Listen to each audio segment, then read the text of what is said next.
días a todos. Bienvenidos a la segunda sesión del Foro Urbano Español. Un gustazo volver a veros esta mañana, después del día intensísimo que tuvimos ayer. Bueno, vamos a dar paso a la primera mesa, ¿no?, sobre el reto de la transformación digital y la innovación en el marco de la Agenda Urbana Española, en el marco de nuestras ciudades y territorios. Bueno, yo soy Sergio Serna, soy el secretario técnico de la Red Impulso, Red Española de Ciudades de la Ciencia e Innovación. Veo aquí a muchos de mis alcaldes y presidencia, incluso tengo en la mesa a uno de mis consejeros, el alcalde de Valladolid. Voy a pasar a presentar a los ponentes y la dinámica que vamos a llevar es, vamos a dar un espacio a cada ponente para abordar el reto de la innovación y transformación digital en el entorno urbano, unos 5 minutos aproximadamente, y posteriormente vamos a abrir un debate. Lo primero que hacer es, voy a presentaros a todos, ¿vale? Y luego ya doy paso a uno, para que veáis un poco la potencia de la mesa. Aquí a mi derecha tengo a Enrique Martínez, presidente de Segitur, ¿no?, abordando ahora el reto de la transformación digital del sector turístico, pero con una experiencia dilatada en la transformación digital urbana. Previamente hemos coincidido, ¿no?, cuando tu papel como coordinador del Plan Nacional de Territorios Inteligentes. Enrique, un placer. Gracias. David Cierco, director de la Fundación para la Alianza Digital 2030, también muy cercano a la transformación digital, porque hasta hace poco ha sido el director general de Red.es, ¿no?, y ha estado lidiando con el Plan Nacional de Territorios Inteligentes que te pasó el testigo Enrique, ¿no? Manu Salavarría, presidente de Innovasque, Agencia Vasca de Innovación, ¿no? Buenos días, Sergio. Buenos días. Egunon. ¿No? Óscar Puente, alcalde de Valladolid y uno de mis consejeros, la Red Impulso. Alcalde. Francisco Goya, secretario general para el reto demográfico, ¿no? Vamos a ver cómo equilibramos, ¿no?, la mesa entre transformación digital urbana y reto demográfico también, ¿no? Y Alfonso Vegara, presidente de la Fundación Metrópoli, ¿no?, que también nos va a abordar, pues, desde otra óptica la transformación del territorio. Si os parece, tras esta presentación, voy a dar paso ya uno a uno. Voy a empezar por Enrique, ¿vale?, un poco para que presenten un poco su visión o su entendimiento sobre lo que es la transformación digital en el entorno y la innovación, que ya adelanto que considero que son dos espacios diferentes, ¿no? Y qué voy a decir, ¿no?, como la red de innovación que somos, una cosa es la transformación digital y la innovación, ¿no? Puede haber transformación e innovación digital, pero la innovación en sí misma puede ser otra cosa. Lo que pasa que sí que estamos en un momento donde el plan de recuperación y resiliencia, como ayer explicaba el presidente, pues tiene dos ejes, ¿no?, la transición ecológica y la transición digital.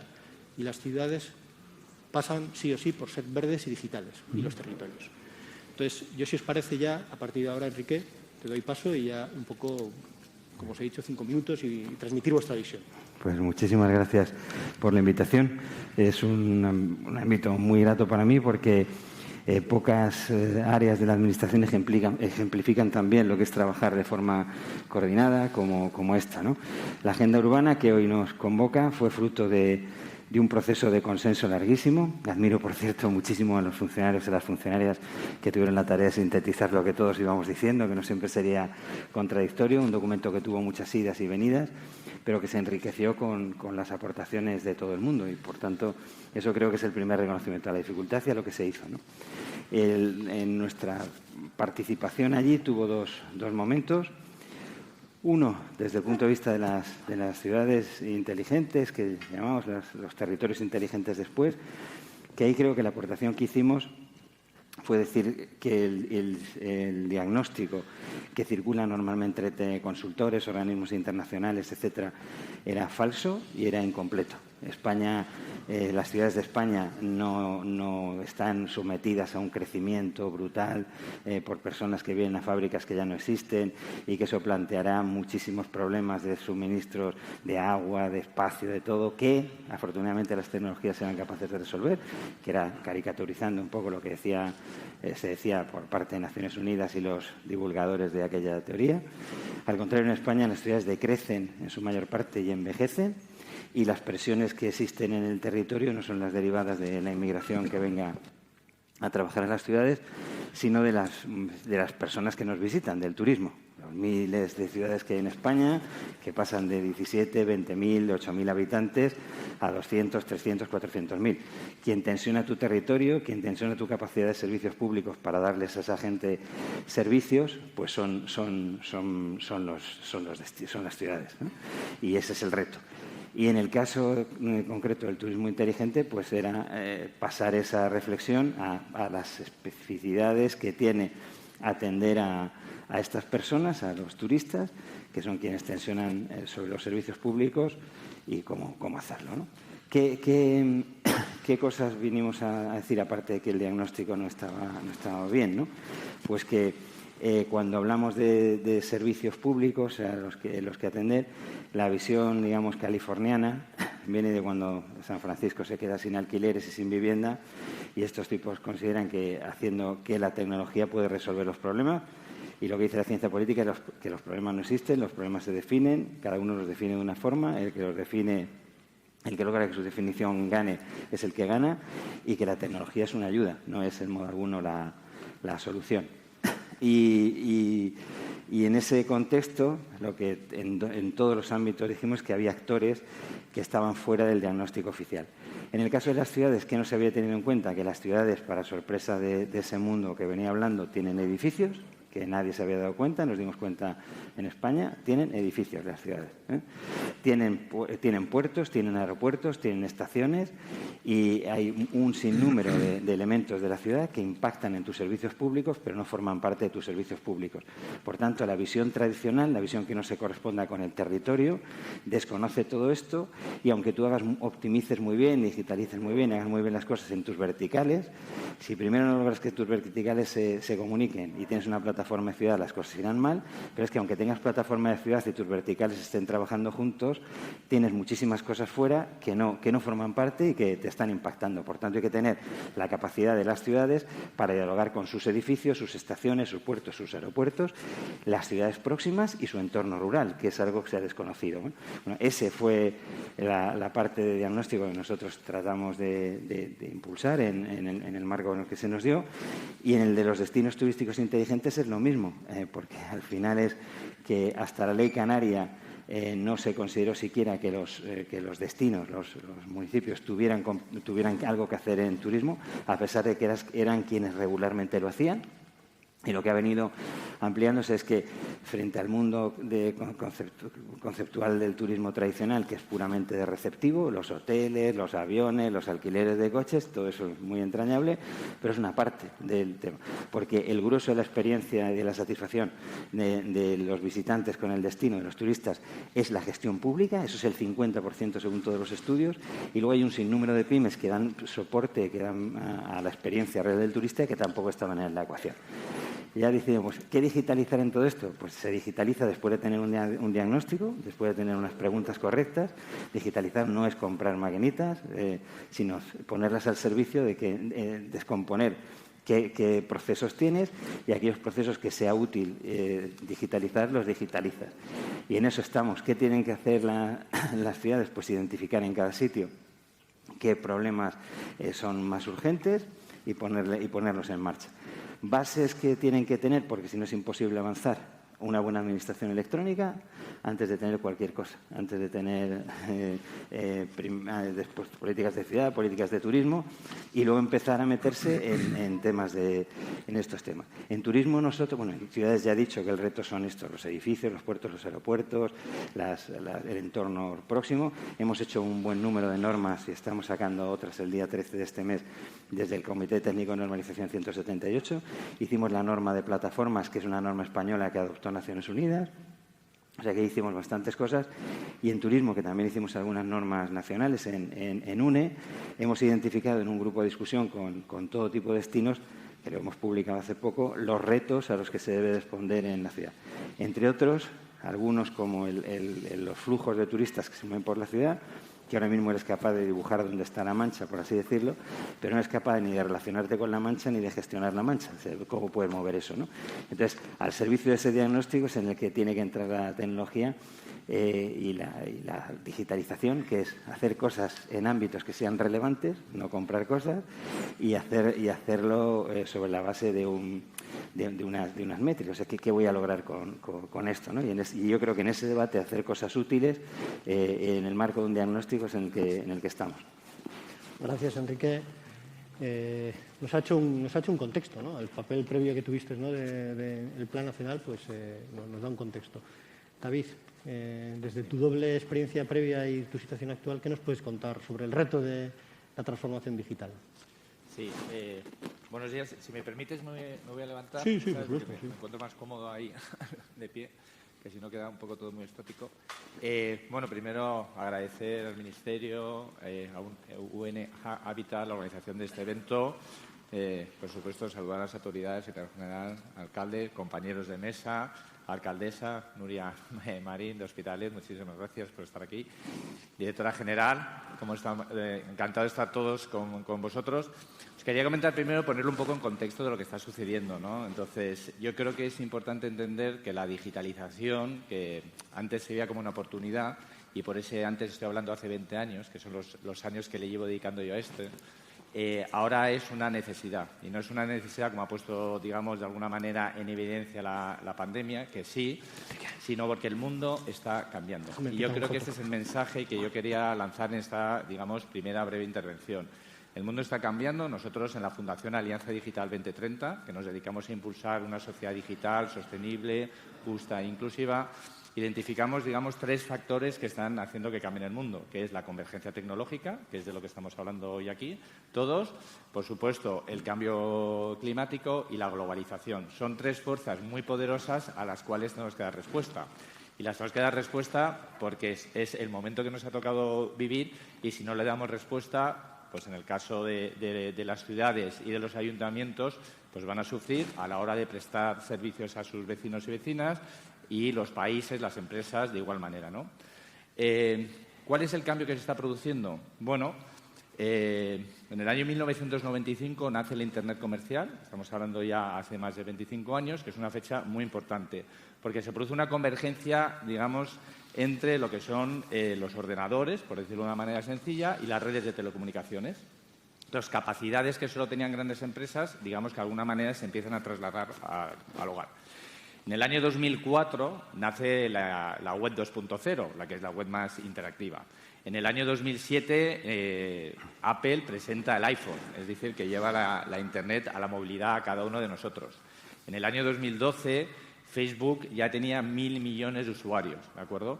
Y en el año 2016, por primera vez, una máquina aprende a jugar al juego Go, que es un juego chino, si lo conocéis bien, muy complejo, mucho más complejo que el ajedrez, y una máquina que aprende por sí misma le gana al campeón mundial 6 partidas seguidas, ¿no?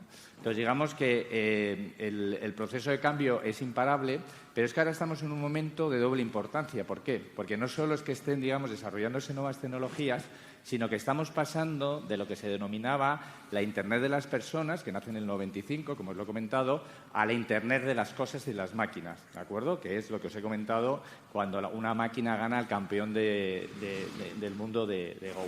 Entonces, esta es una transformación, digamos, fundamental para entender qué tenemos que hacer desde los países, desde las regiones y desde las ciudades. Estamos pasando de la Internet de las personas a la Internet de las cosas.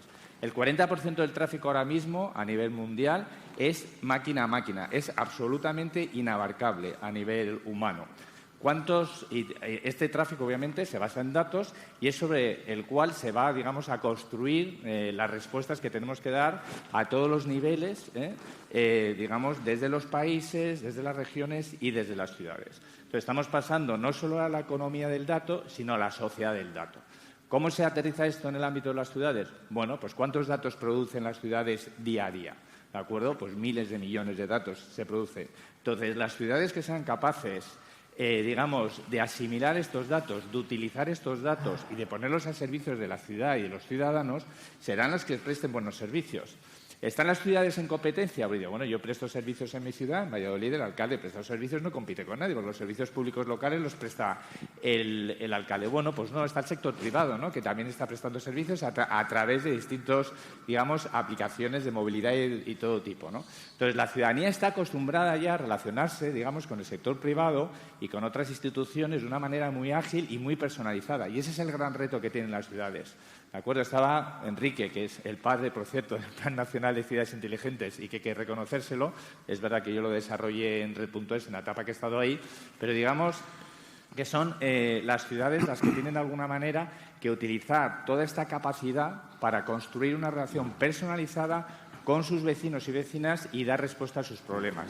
Cuando un vecino, por ejemplo, ve que su contenedor está lleno y el ayuntamiento es capaz de recogerlo cuando está lleno, o que un ayuntamiento es capaz de apagar una luz cuando es de día o pagar un aspersor cuando está lloviendo, parece que son cosas pequeñas, pero son cosas muy importantes, porque obviamente que el ayuntamiento que es capaz de hacer eso será capaz de hacer por ejemplo, en el ámbito de los servicios sociales, hacer un seguimiento, digamos, en detalle de cuál es la problemática de esa familia y cómo se le puede ayudar en cada uno de los momentos.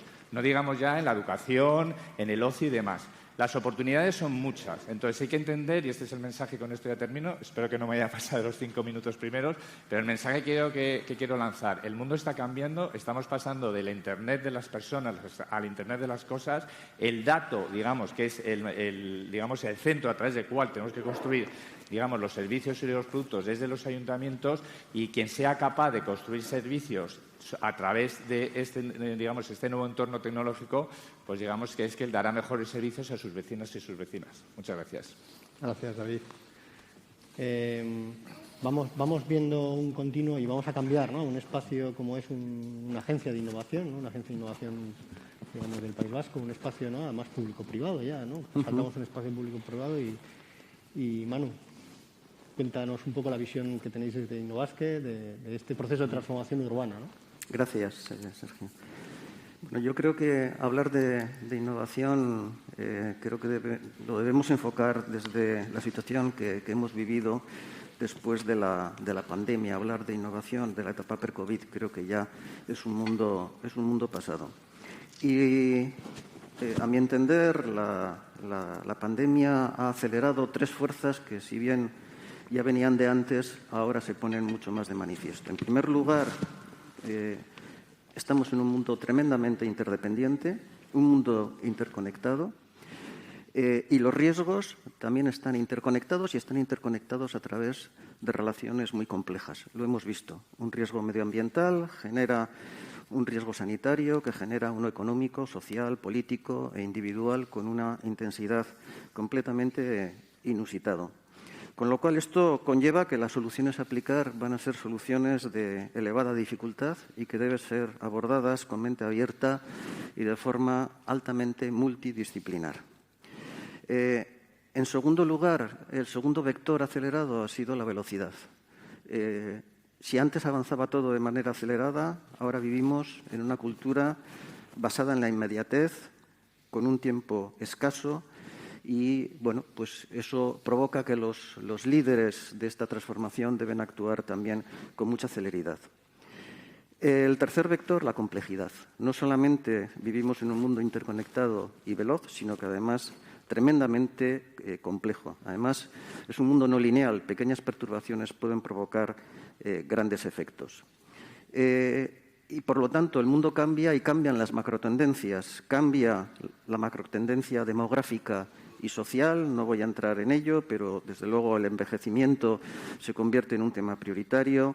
La COVID ha dado una visión del mundo urbano más frágil y dependiente, y por lo tanto la evolución hacia ciudades y territorios más inteligentes va a tomar gran relevancia, y por supuesto también se han producido serios cambios en la sociedad civil. La geopolítica, pues está claro que ha sufrido un fuerte impacto en esta situación. La globalización se acentúa, ese debate que ya veníamos teniendo, y que vamos a ir a una globalización más equilibrada y estratégica. Está habiendo un rebalanceo del poder a nivel mundial, con Estados Unidos y China como los dos grandes agentes y la Unión Europea en una situación que yo diría de claroscuro. está existiendo y va a existir una mayor intervención de los gobiernos en la economía y en la sociedad, y el medio ambiente, pues evidentemente se ha puesto de manifiesto como uno de los grandes elementos a superar por la humanidad, y la revolución tecnológica con lo digital al frente, pues bueno, hemos visto lo que nos ha aportado durante toda esta época. Y claro, si cambian las macrotendencias, también cambian las bases de la innovación. Yo personalmente pienso que la innovación va a estar centrado en 4 grandes elementos. El primero de ellos es la transformación digital, que hoy hablaremos mucho de ello. El segundo elemento es todo lo que es la sostenibilidad medioambiental.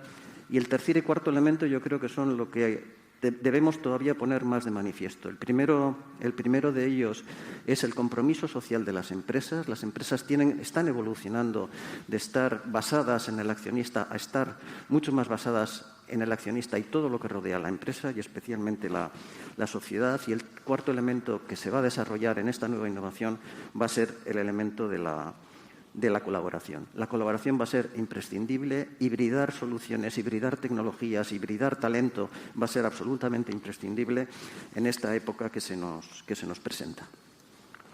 Gracias, Manu. Has dado algunas claves que luego nos permitirá abrir un poquito el debate. Alcalde, Óscar, el papel de lo local, ¿no? Estamos hablando de transformación digital urbana, y qué mejor que una de las grandes ciudades españolas, ¿no?, con su alcalde al frente, nos cuente un poco la visión, ¿no?, desde lo puramente local. Bueno, muy buenos días. Lo primero, gracias por habernos invitado a este foro, a esta oportunidad de compartir cosas y de aprender, ¿no? Confieso que me siento intimidado, ¿no? Si hay un escenario intimidatorio para un alcalde, es una mezcla de expertos y de ilustres compañeros. Veo aquí, entre las mascarillas, a la alcaldesa de Gijón, la alcaldesa de Hospitalet, de Logroño. En fin, hablar para colegas siempre resulta intimidatorio, ¿no? Bueno, yo creo que lo decía antes, perdona el nombre, David, la digitalización ya no es una oportunidad, es una necesidad, y las ciudades que estamos, digamos, en esa lucha por un nuevo modelo económico sostenible e inteligente, pues tenemos que incorporar la digitalización como una herramienta indispensable para la consecución de ese modelo, ¿no? Nosotros lo estamos haciendo en Valladolid. Yo puedo hablar de mi experiencia y tratar de explicarla sobre la práctica. Y bueno, en esa idea de incorporar la digitalización a nuestra estrategia de ciudad, hemos desarrollado un plan de innovación digital que hemos denominado SmartBA. En esto, bueno, pues no hemos sido muy originales, pero bueno, nos hemos aprovechado el nombre, ¿no? Si fuéramos Gijón, SmartGi, pues hubiera quedado un poco peor, ¿no? Pero bueno, somos Valladolid. Y bueno, ese plan contiene una estrategia completa de digitalización e innovación en la ciudad, ¿no? Lo primero, ¿con quién lo hacemos? Pues lo hacemos con nuestra universidad. Tenemos una universidad importante, potente, en Valladolid, nos apoyamos en ella. Tenemos buenos centros tecnológicos, punteros, nos apoyamos en ellos también.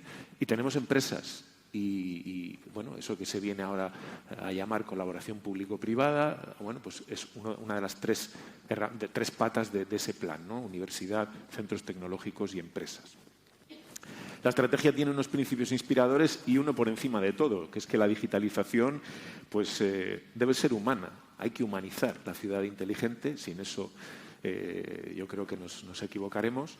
Y a partir de ahí, a partir de ese principio general, pues bueno, la tecnología como herramienta al servicio de la economía local, ese es nuestro principal objetivo, y como herramienta de resiliencia para la propia ciudad, ¿no? También la tecnología debe ser vista desde el prisma del derecho del ciudadano, una ciudadanía digital auténtica en la que el ciudadano sea el sujeto de derechos, en la que se evite la brecha digital. Un principio que es la reutilización de los servicios digitales, es decir, si estamos hablando de economía circular permanentemente, la digitalización no se puede quedar al margen. Y por último, el cuarto sería la transversalidad, es decir, que la digitalización debe ser entendida como algo transversal a todo lo que realice la Administración y a todas las herramientas que ponga en marcha en una ciudad. Y bueno, Por poner algunos ejemplos, ¿no? Porque esta primera intervención es bueno, de introducción, pero sí que podríamos hablar de algunas de las tareas que estamos realizando en la práctica para poner en marcha este plan, ¿no? La primera nos la brinda la pandemia. Se ha hablado aquí de que la pandemia ha sido un elemento acelerador. Sin duda lo ha sido en materia de movilidad clarísimamente. Nosotros hemos implementado medidas en materia de movilidad en muy poco tiempo que nos hubieran llevado años desarrollar, y sin embargo, pues en unos meses la pandemia nos vació las calles y empezamos a pensar en una movilidad distinta. Bueno, pues con el tema de la digitalización ha sucedido lo mismo. De repente, sobre todo las micropymes se han visto cerradas y con una necesidad de digitalizarse pues casi acuciante, ¿no? Y nosotros lo que hemos hecho ha sido poner en marcha un plan que se llama Reactiva, en el que hemos puesto ayudas al servicio de las empresas para acelerar esa digitalización, ¿no? Y ha funcionado muy bien, tengo que decirlo, que ha funcionado tremendamente bien. En muy poco tiempo hemos conseguido que muchas pequeñas empresas aceleraran esos procesos a base de ayudas públicas, ¿no? Otra acción que estamos desarrollando es la accesibilidad digital a todos los servicios municipales a través de un programa europeo, el Es Tu City, es tu ciudad, también han sido imaginativos con la denominación. Y bueno, pues con este programa lo que estamos haciendo con financiación europea es crear un sistema de acceso digital único a todos los servicios municipales, ¿no? Y este sistema incorpora el análisis de datos, Big Data también, y el Open Data, porque yo creo que, lo comentabas antes, los datos son la clave del futuro de las ciudades, sin ninguna duda. Y voy a la siguiente acción, la movilidad. Ahí el campo que hay a través de los datos es absolutamente brutal, ¿no? En este momento tenemos ciudades, en lo que se refiere a la movilidad, muy rudimentarias. Los semáforos. Ahora los semáforos se ponen en rojo y se ponen en verde simplemente atendiendo a una ecuación de carácter temporal. Sin embargo, en el futuro, no muy lejano, si somos capaces de tecnificar las ciudades y de utilizar los datos y la inteligencia artificial correctamente, pues tendremos semáforos que se encenderán y se apagarán, se pondrán en rojo y en verde en función de las necesidades del tráfico, y con ello, sin duda alguna, mejoraremos la fluidez de la circulación en nuestras ciudades, tanto peatonal, ciclista y sí, la pongo en último lugar, la automovilista, que también es importante, ¿no? En materia turística, se comentaba en la primera de las intervenciones, estamos desarrollando nuestro propio proyecto de turismo inteligente, bueno, fundamentalmente, bueno, pues también apoyado en el manejo de los datos, en la reducción de la huella de carbono y en, bueno, pues el análisis de la satisfacción del cliente, ¿no? Del turista, del que se acerca a nuestras ciudades. Estamos tratando de impulsar las tecnologías habilitadoras digitales y su intervención en toda la cadena productiva en nuestra ciudad. Estamos haciendo especial hincapié en el tema de blockchain. Hemos cerrado acuerdos con dos entidades, con Data Economy España y con la red Alastria. No sé si somos una de las primeras ciudades que lo ha hecho. Y bueno, nos estamos apoyando en nuestra universidad para generar nuestro propio banco de datos en la nube a través de los servidores que el parque científico de la universidad nos proporciona, ¿no? Y ahí yo creo que estamos acertando en las acciones, porque creo que eso, como digo antes, es una de las partes fundamentales del desarrollo. Estamos digitalizando nuestro comercio de proximidad y hemos empezado con nuestros propios mercados, los mercados municipales, creando nuestro propio marketplace y bueno, pues con un sistema de reparto a domicilio inteligente. Bueno, es uno de los elementos ahora, digamos, que más en boga está, y además para los que va a haber fondos europeos, y esto es importante, saber que de todo esto van a llegar recursos de Europa. Y por último, estamos en un proceso de digitalización de los servicios sociales, ¿no? Y eso implica pues utilizar la tecnología en aspectos como el envejecimiento activo. Nosotros tenemos muchos centros de mayores.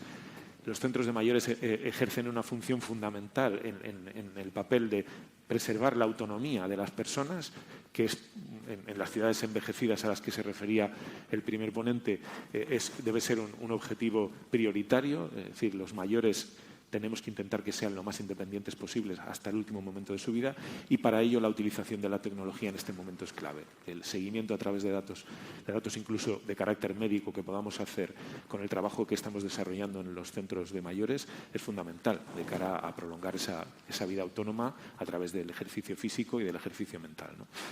Y bueno, pues esa es un poco la estrategia de Valladolid. Seguramente luego podamos profundizar un poco más en alguna de las medidas y bueno, pues es la propuesta y el planteamiento que tenemos como ciudad en este momento, supongo que el mismo o coincidente con el que tienen las ciudades representadas por los alcaldes que están aquí en este foro. Gracias, alcalde. La agencia de marketing que contratáis es la misma que contrató el Bar Valladolid, que cuando lo vi, hay un bar en Valladolid que se llama Bar Valladolid, que es una cosa muy ingeniosa. Fascinante. Hay un par de bares, Bar Valladolid. Bueno, pues es fascinante. Bueno, vamos a cambiar un poco el tercio, ¿no? El secretario general de Reto Demográfico, ¿no? Un poco el territorio, ¿no? Cómo se tiene que transformar digitalmente, el amplio territorio que es España y sus manchas digitales, que las tenemos, ¿no? Cuéntanos un poco la visión desde tu secretaría, desde vuestra dirección. Muy bien, pues en primer lugar también agradecer la oportunidad de estar aquí, tal vez para poner un cierto contrapunto, ¿no?, a las intervenciones que hemos tenido hasta ahora. Como sabéis, nuestro cometido desde la Secretaría General, porque está aquí también la Directora General y algunos miembros del equipo, es abordar una cuestión que no es menor y que tiene que ver con la cohesión de nuestro territorio, la cohesión socioterritorial del conjunto del país. Sabéis que hemos sufrido durante estos años unos procesos de concentración urbana muy potentes que de alguna manera han vaciado el territorio. En este momento, sobre poco más del 70% del territorio, tenemos escasamente más de 5 millones de personas. Y, por tanto, efectivamente, eso es fruto de una serie de circunstancias y de políticas que, de alguna manera, han impactado negativamente sobre el territorio, unas porque tenían una determinada orientación y otras porque quizás no han existido o no han tenido la suficiente capacidad de revertir esa situación, ¿no? Por tanto, en este momento, la digitalización es verdad que abre una nueva oportunidad para los territorios rurales si lo sabemos aprovechar. Territorios rurales que en algún momento han sido, o alguien los ha denominado como territorios que no importan, ¿no?, territorios olvidados, y por los que la revolución industrial pasó de largo, y ahora también tenemos el riesgo de que esta nueva revolución digital pase de largo por estos espacios y de alguna manera pues vuelvan a quedar huérfanos o indefensos sobre, digamos, nuevos escenarios que los definía David, ¿no?, como es la globalización, y que de alguna manera plantean un reto en sí mismo a economías pues que además están en una situación de dificultad, porque efectivamente son economías que estaban ancladas en modelos de hace 50 años y que en este momento pues han tenido que reinventarse, y lo han hecho, y tienen un peso importante, sobre todo la agroalimentaria, en el conjunto del PIB español, aproximadamente entre el 10 y el 11%, pero que es cierto que no es suficiente para reactivar todo este gran espacio geográfico que tenemos con dificultades, ¿no? Por tanto, efectivamente, la digitalización es una gran oportunidad. El Gobierno ha puesto en marcha con esta Secretaría General una herramienta ejecutiva para abordar todos estos problemas, todas estas cuestiones que son muy transversales, pero que sin duda alguna, cuando hacemos un análisis en profundidad de dónde pueden estar las oportunidades de estos territorios, cómo pueden de alguna manera hacer un nuevo relato de ese horizonte de futuro que quieren plantear como comunidades, pues ciertamente la digitalización y la tecnología es uno de los ámbitos sobre los que pueden basar o pueden tener una de las claves sobre las que asentar estos nuevos modelos económicos y también nuevos modelos y nuevas formas de repensar la prestación de determinados servicios públicos que son elementales para que alguien pues, se plantee tener un proyecto de vida en un municipio pequeño, ¿no? Por tanto, esta es una primera cuestión, la necesidad de combatir lo que denominamos la brecha digital y, por tanto, de alguna manera tener una política que estamos diseñando en este momento para que exista una capacitación digital del conjunto de la sociedad, para que de alguna manera los territorios estén, por supuesto, conectados, ¿no? Que es una de las primeras claves para luego poder avanzar en la digitalización. Si no tienes fibra, si no tienes 5G, si no tienes, por tanto, necesitamos esa conectividad de carácter universal para el conjunto del país. Y a partir de ahí yo creo que se establecen también elementos importantes. Algunas muestras las hemos tenido también en el propio desarrollo de la pandemia, ¿no? Hemos visto que hay personas que durante la pandemia y tras la pandemia han buscado el espacio rural para teletrabajar y hacerlo donde han tenido posibilidades como una forma nueva realmente de tener una actividad laboral que seguramente hace unos años era impensable, ¿no? Por tanto, en esta clave, ¿no? En la clave de la posibilidad de la conectividad tecnológica, del trabajo en la nube como una de las nuevas, espacios para realizar actividad económica y, por tanto, proyectos vitales en el ámbito rural, yo creo que tenemos también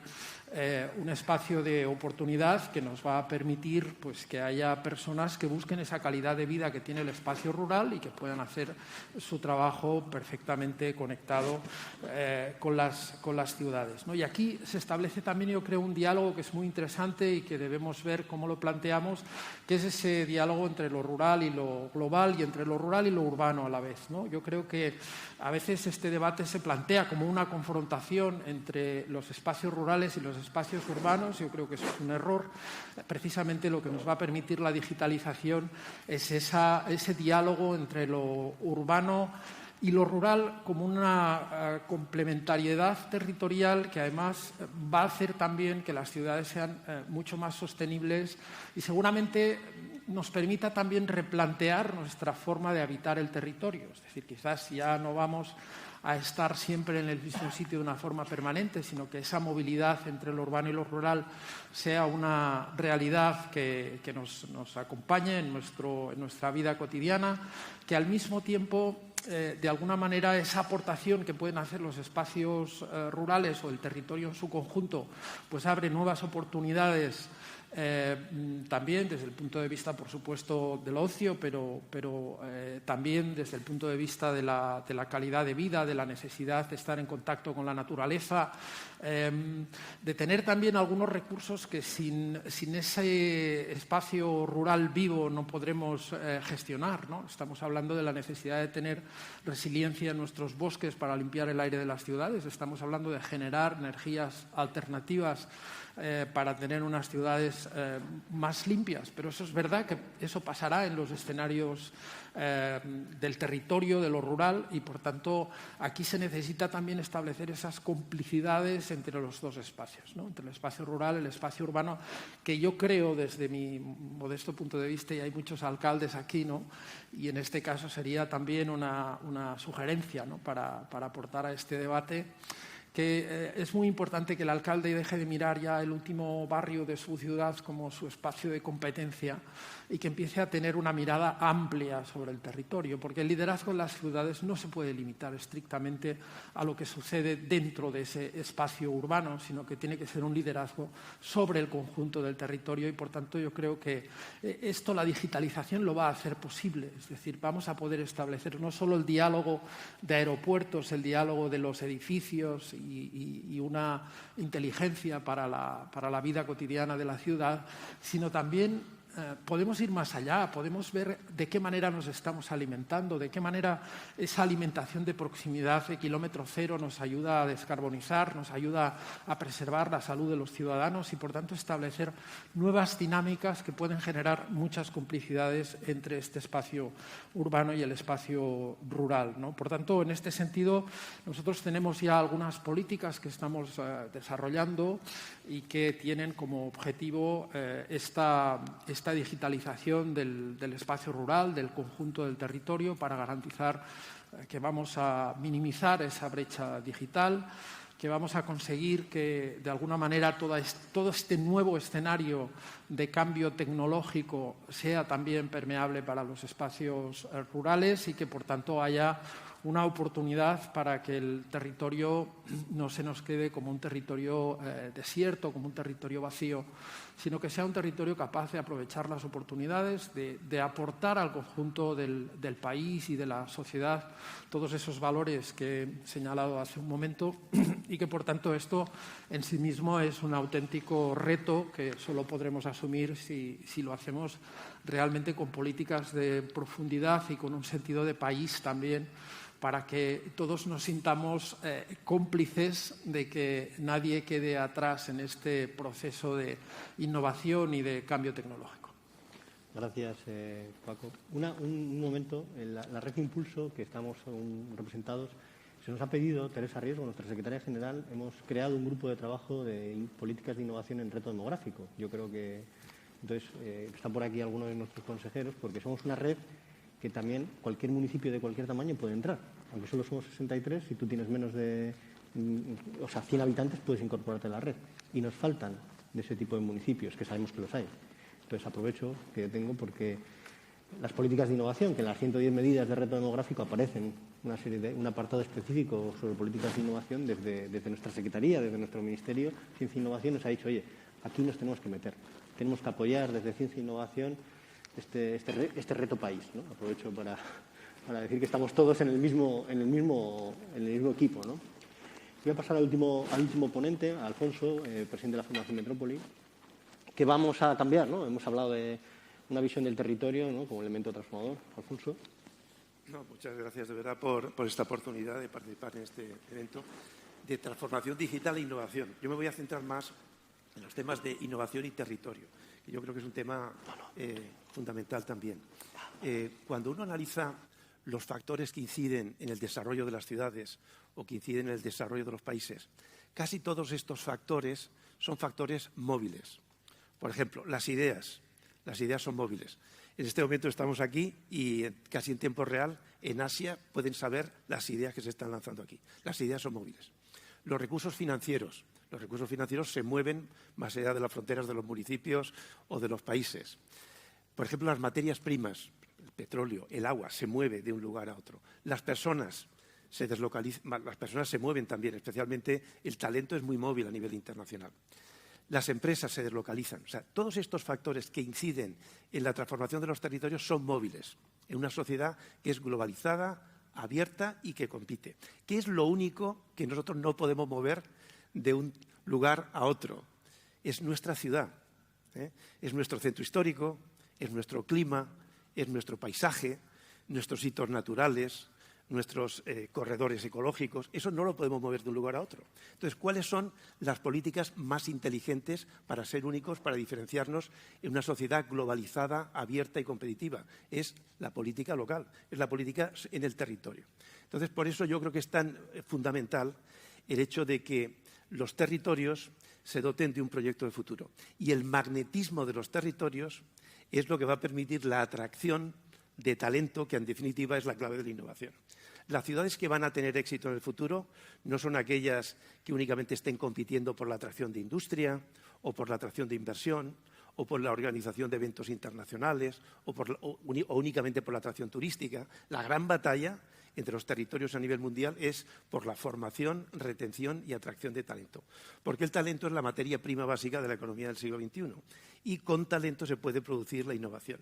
Entonces, ¿cuál es el mensaje desde mi punto de vista para las ciudades y para nuestros territorios?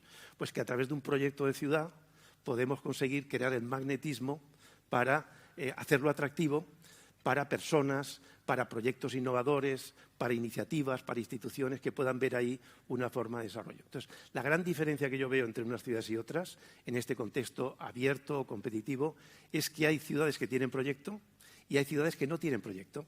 Y no hay muchas ciudades que tengan proyecto. Pueden tener tecnología. Nosotros, de hecho, no les llamamos smart cities, les llamamos superciudades, porque el concepto de superciudad viene de una corriente filosófica de la Universidad de Oxford que viene de superinteligencia. ¿Y qué es la superinteligencia? Pues es la combinación entre la inteligencia humana y la inteligencia artificial. A través de la inteligencia artificial y a través de la tecnología digital se han conseguido logros espectaculares. Es todo el movimiento Smart Cities, que permite pues, que la ciudad sea mucho más eficiente en temas de transporte, en temas de consumo energético, en temas de seguridad. O sea, hemos conseguido logros espectaculares y la tecnología va a seguir avanzando y vamos a conseguir ciudades mejores y ciudades más eficientes. Pero, ¿de qué me sirve a mí, por ejemplo, tener un programa informático para saber que el autobús llega en 4 minutos y quedan 3 plazas libres si resulta que está pasando por un recorrido que físicamente no está bien pensado? Es decir, que la interrelación entre la inteligencia artificial que hace que la ciudad sea más eficiente y la inteligencia humana, que desde mi punto de vista es más importante que la inteligencia artificial, hace un equilibrio perfecto. La inteligencia humana, cuando hablo de esto, quiero decir liderazgo político. Sin liderazgo es muy difícil tener proyecto de ciudad. Liderazgo político, pero también tener visión, alcanzar consensos con respecto a cómo va a ser la ciudad en el futuro, tener compromiso ético, sensibilidad, diseño. Todas estas cuestiones no las puede hacer la inteligencia artificial, por muchos ordenadores que podamos poner. La sensibilidad, la ética, el compromiso, la química de hablar con tus ciudadanos, etc. En definitiva, nosotros llamamos superciudades no a las ciudades grandes, sino a las ciudades que tienen superinteligencia, o sea, que combinan el proyecto de ciudad, la inteligencia humana, con la inteligencia artificial. Y esto puede ser una pequeña aldea o la megarregión urbana más compleja que podamos imaginar. Pero el concepto de superciudad hace referencia a estas ciudades con proyecto. Y yo creo que desde los ayuntamientos y desde las entidades regionales podemos tener un impacto fundamental en conseguir logros de equilibrio territorial fundamental. Quizás la buena noticia a nivel global, a nivel de reparto global de la población en el territorio, es que las megaciudades, las ciudades muy grandes, ya no están creciendo al ritmo que lo estaban haciendo antes. Las ciudades de tamaño medio están adquiriendo a nivel global mucho más protagonismo. Y hay un estudio que indica que en menos de 20 años las ciudades de tamaño medio van a representar, de ser hoy día el 11% de la producción mundial, a representar el 37% del Producto Bruto Mundial. Eso quiere decir que las ciudades de tamaño medio, que hoy día tienen muchas dificultades para desarrollarse porque les falta masa crítica, pues para tener buena conectividad, para tener servicios financieros avanzados, para tener una universidad con muchas opciones, las ciudades medias les falta masa crítica.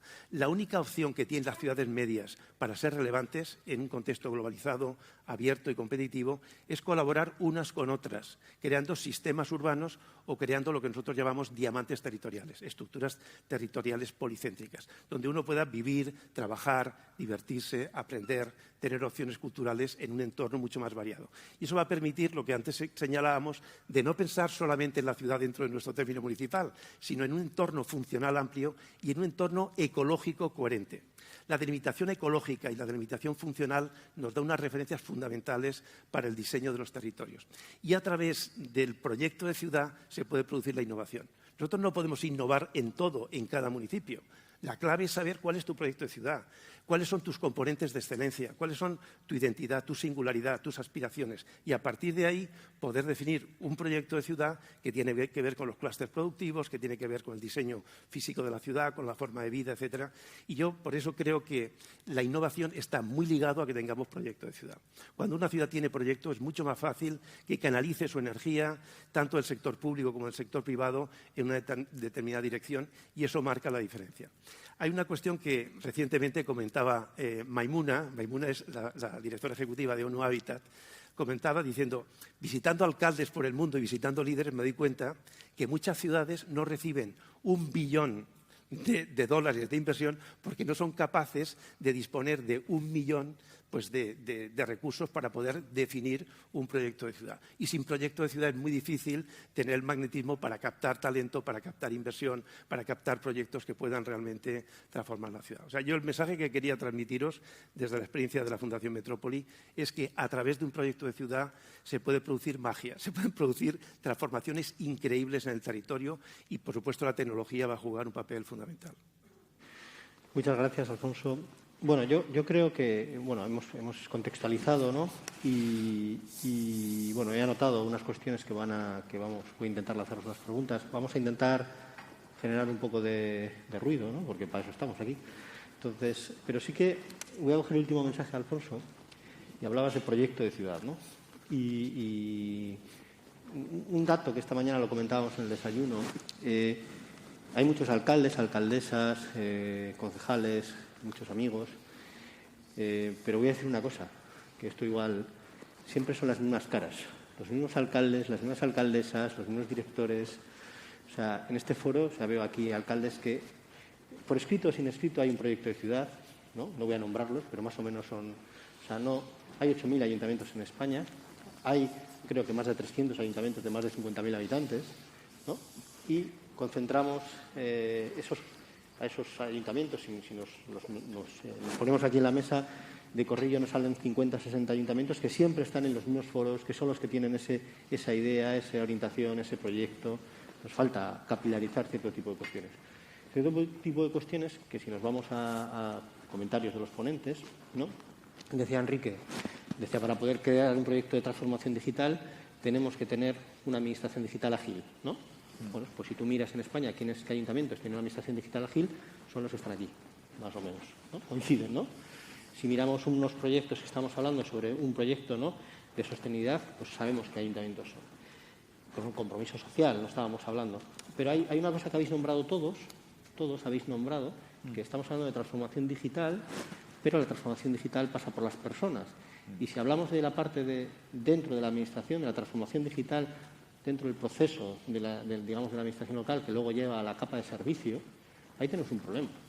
Tenemos un problema que estamos hablando de una cuestión que, si ahora además nos están diciendo desde el Plan de Recuperación y Resiliencia que nos meten no sé cuántos recursos para la transformación verde o digital, o sea, entramos en colapso absoluto, ¿no? O sea, entramos en un colapso, o sea, nos están diciendo zona bajas emisiones, digitalicemos, decía el alcalde, ¿no? Vamos a hacer que nuestros estos semáforos, ¿no?, sean cada vez más inteligentes. Bueno, vamos a implementar las zonas de bajas emisiones, a ver si somos capaces, ¿no? O sea, si tenemos la transformación digital suficiente y capaz para poder absorber lo que nos están diciendo que hagamos. Lo que quiero decir que igual el problema de base es que no tenemos las estructuras administrativas preparadas para abordar el reto que tenemos. Ni tamaños, ni ciudad grande, ni pequeña, ni mediana. Esa es la pregunta que os lanzo. ¿Estamos preparados realmente? ¿Nuestras administraciones están preparadas para abordar el reto de la transformación digital? Enrique, esta es la primera, así, y podéis ser sinceros, ¿eh? O sea, no. Yo creo que es que no tiene sentido hacerse la pregunta, con todo el respeto. Los destinos de este país han sido, señores, que sin tener siquiera la definición de ser ciudad turística, sin tener capacidad para contratar policía municipal, sin lo que cualquier alcalde, alcaldesa que esté en esta sala sabe mejor que yo, y lo han hecho. O sea que al final tienes unos señores vestidos de colores, que son el auxiliar de uno que se va a presentar a las oposiciones, que aquello funciona. Quiero decir que seremos capaces, y que es mejor tener el problema de tener los recursos que tener el problema de no tener los recursos. Sí, por supuesto. Esta es una opción, y yo creo... ¿Y qué nos va? ¿Por qué vamos a ser capaces? Porque hemos tenido siempre claro que estamos en primera línea, resolvemos los problemas porque nos toca resolverlos, sin quejarse y sin plantearse cosas. ¿Que va a haber dificultades? Naturalmente, pero es la opción, es el momento y hay que hacerlo. ¿Cómo lo haremos? Pues trabajando más horas y corriendo más. Pero yo estoy seguro que se va a hacer. ¿Y qué nos puede ayudar? Saber que esto no va de tecnología, y menos ni nuevas ni viejas. Aquí todo el mundo tiene lana, tiene seda, tiene cuero, tiene de todo, y tenemos ordenadores también, pero no habríamos llegado sin el resto de las cosas aquí. O sea, que eso de las nuevas tecnologías yo lo pondría... Es la digitalización, el cambio climático, la globalización. ¿Qué les ha faltado a todos? Política, no tecnología, política. No hemos tenido una globalización no gobernada, un cambio climático en el que no somos capaces de alcanzar un consenso y una digitalización hecha muchas veces para procesos internos de la Administración. Es muy fácil digitalizar. ¿Por qué yo tengo que molestar a nadie para darle una beca? Yo ya sé qué edad tiene, si tiene hijos o no. Hay una obligación legal de a qué edad tienen que estudiar. Sé cuál es el mapa de colegios que pague la nómina. Pues le tengo que mandar al móvil un mensaje que a su niña, a su niño, el año que viene empieza el colegio donde quiere estar. Ya está. ¿Qué hacemos siempre? Procesos internos, de que llegan a la ventanilla y tengo organizado el back office, ¿no? Yo creo que hay que ir por ahí. Y luego hablamos mucho del cambio, ¿no? El cambio es, Mazzucato lo recordaba hace poco en un librito de artículos que publicó, el problema no es la velocidad, que todo el mundo habla de velocidad, es la dirección, es que hay que gobernar la dirección y eso una vez más es una cuestión de política. ¿A dónde nos está llevando esto? Y luego la quimera esta de los datos que yo estoy, y la inteligencia artificial y todas estas cosas que decían, oiga, ¿en qué lo usa usted? Pero casos reales, no la jerga que tenemos siempre, porque el tabaquismo, por ejemplo, tener todos los datos no sirve de nada si uno desconoce el contexto, que eso está muy desigualmente distribuido en territorios y en clases sociales. Entonces, administrar con cuidado eso. Hay un libro que acaba de publicarse sobre bullshit, se llama algo así, el cómo sobrevivir a las mentiras. Se pone casos simpaticísimos de inteligencia artificial teórica, donde dices, vamos a distinguir delincuentes y no delincuentes, aparte que es una monstruosidad ética, con las caras. Y la base de datos, los datos, esos de los que habla todo el mundo como si existieran y fueran neutrales, son fotos de presos y fotos de personas que están en la calle, cogidos de Internet. Un tío que acaban de nombrarlo director general de no sé qué cosa, con una sonrisa amplísima, y un tío que acaban de fichar a la policía con la cara propia de las circunstancias. Y al final lo que detecta el bicho son sonrisas, joder, no delincuentes. Los lobos y los... Distinguir lobos, sí, pero esas payasadas que luego te venden con jerga californiana son absolutos desatinos, ¿no? O sea, no tienen ningún fundamento, aparte de ser éticamente más que reprobable. Entonces hay que quitarse todo eso. Hemos inventado todos juntos aquí el Estado. Esta ciudad, menos esa señora que está en primera fila, viene Carlos V, dice que no se pueden reunir los representantes locales en la Iglesia y construye un ayuntamiento. Son nuestras instituciones, es la política, es lo que nos constituye como ciudadanos, y estamos delegando eso en una cosa que no existe, además, lo de la tecnología, la inteligencia artificial está de marras. Bueno, en fin, oiga, un poquito de seriedad. Vamos a ir...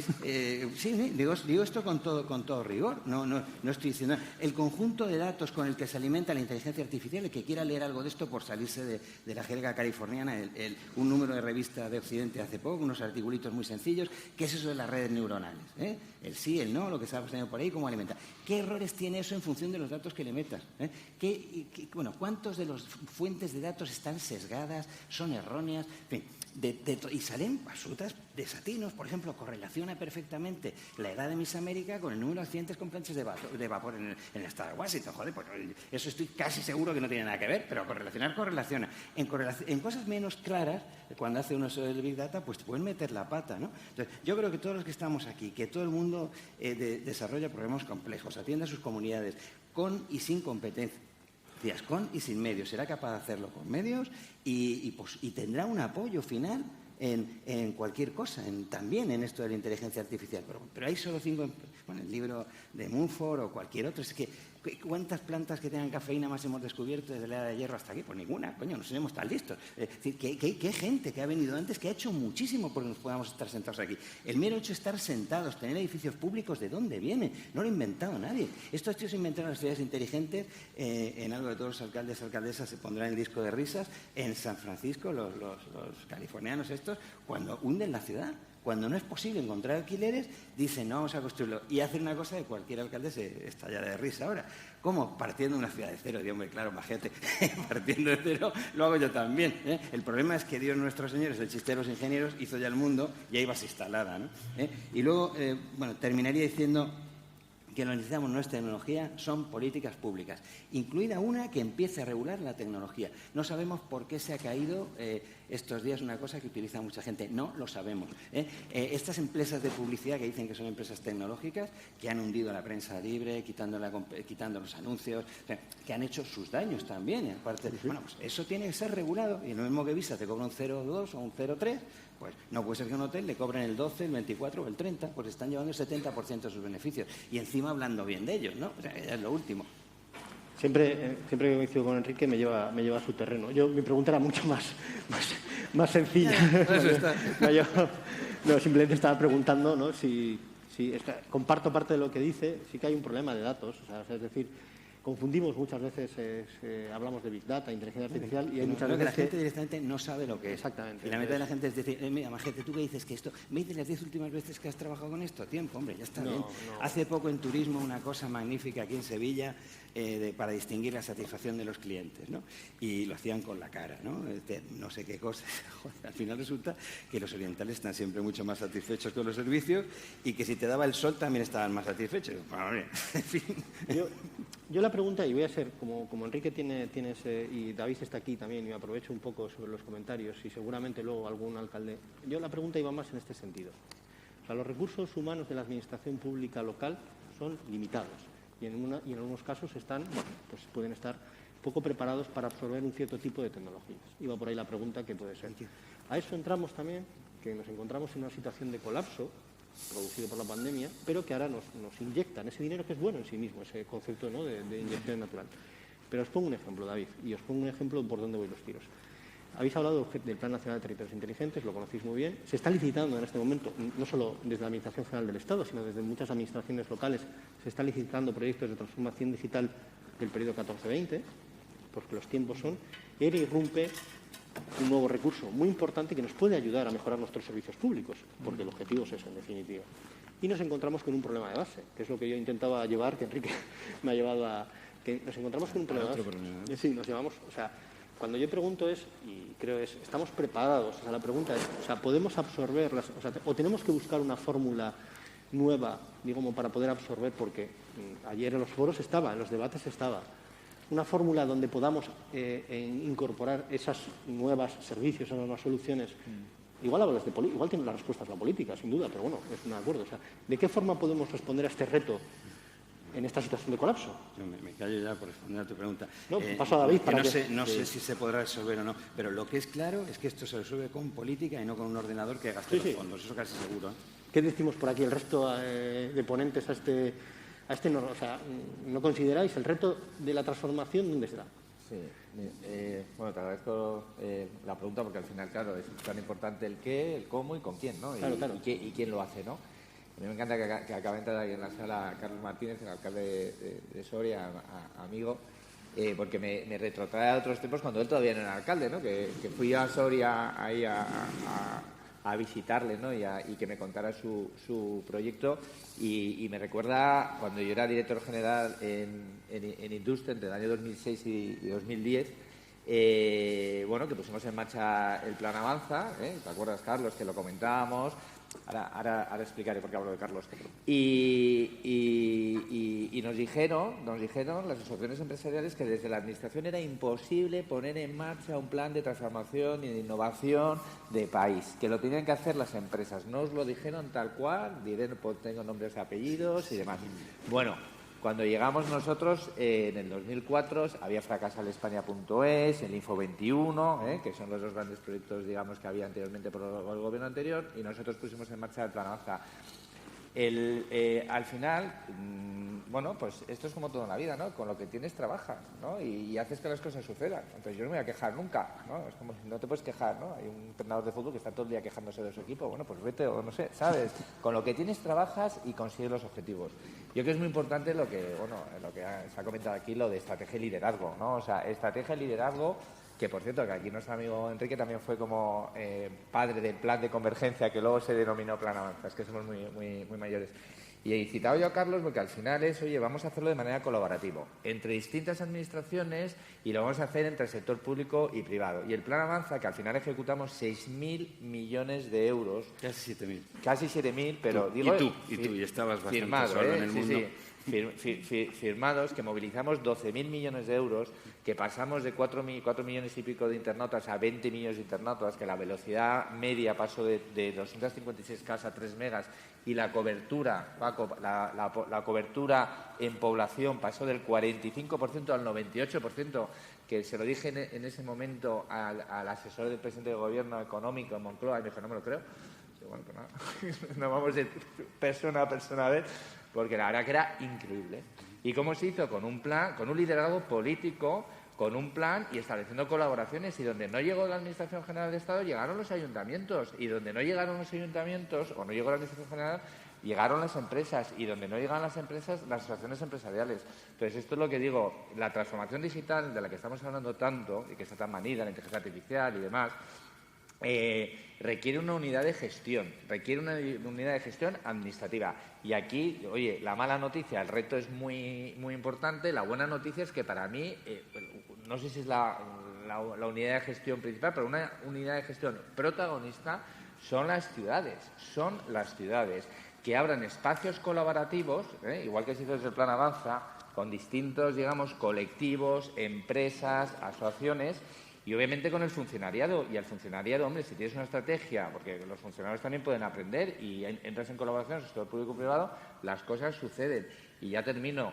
Donde se ha invertido dinero público de manera inteligente, se han conseguido éxitos mundiales. Tenemos la mejor red de telecomunicaciones del mundo, prácticamente en fibra. ¿Por qué? Porque se ha invertido mucho dinero público. Tenemos prácticamente, por cierto, los mejores servicios públicos, o no es así como sale a nivel europeo el DESI, somos número 2, porque se ha invertido mucho dinero público.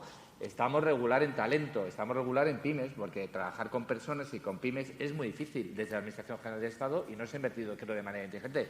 Yo, como lo traté de hacer, fue en colaboración con los ayuntamientos, que son los que estáis ahí, con vuestros pymes, con vuestro comercio, y donde conocéis el nombre y apellido de cada uno de ellos, ¿no? Entonces, si hacemos programas en colaboración, y luego los funcionarios, joder, tampoco, oye, pues, o sea, que sí, que aprueban la oposición, pero gente que se puede formar, motivar. O sea, ¿no? Carlos, Nuria, decídmelo vosotros, ¿no, alcalde? Yo continúo, ¿no? O sea, ¿dónde habéis abordado todos el concepto del reto de la transformación de los territorios, la transformación?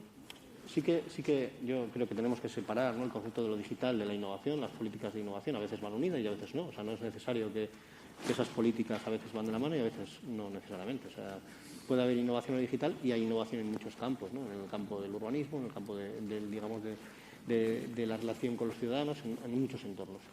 Entonces, que eso es una cosa que también tenemos que considerar, ¿no? Que muchas veces mezclamos conceptos. Entonces, teniendo claro que, o sea, por lo que he entendido, a Enrique y a David, o sea, transmitís una percepción de que vamos a ser capaces de abordar este reto país, ¿no? O sea, que tenemos esa